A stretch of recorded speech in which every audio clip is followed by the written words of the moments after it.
boom, Lincoln Watkins commit. So that was a godsend from an impressive athlete who officially visited Florida.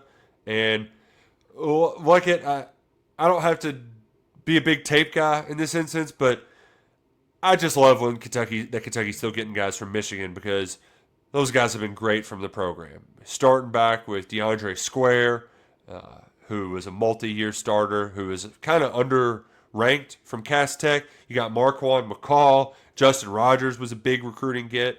Then even more recently, Deion Walker and Maxwell Harrison as draft prospects. So continue to get the Michigan guys because, obviously not all of them turn into that, but the hit rate is good. I'd say over 60%. And not only are they becoming starters, they're becoming star players. And look at the athletic traits I think are there for Lincoln Watkins to be a high quality tight end in this offense. Yeah, this isn't even counting DeAndre Square and Marquand McCall, but Kentucky is signed, or this will be their eighth, if he signs, signee in the last 7 high school recruiting cycles from Michigan. Mm-hmm. 2 all SEC players in draft picks with Maxwell Harrison, Deion Walker. 3 4-star additions, and 5 players who started games for Kentucky.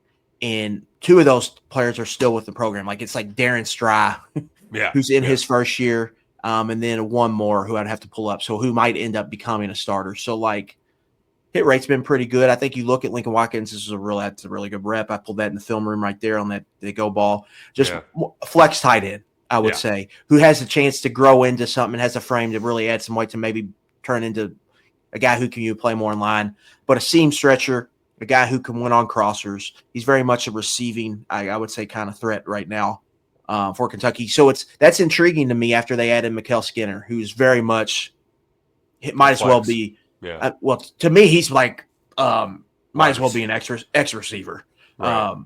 And then how they use him in the tight end kind of, I'm interested to see. So that's back to back kind of, I would say, flex first tight ends they've added, and that hasn't always been the case. A lot of these guys they've added recently are very much, I would say, inline tight ends first.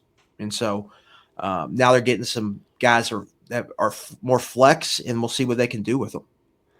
Yeah, and you saw some of the highlights earlier. I was like, okay, well, how can this guy block?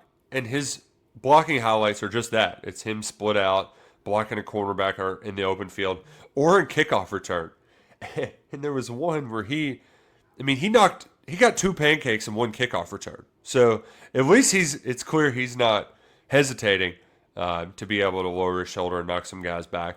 But that's a skill that has to be developed. Nevertheless, a nice ad. You got to have at least, it's kind of like quarterback for me. Like I feel like you got to have 1 tight end, 1 running back, 1 in each and every class.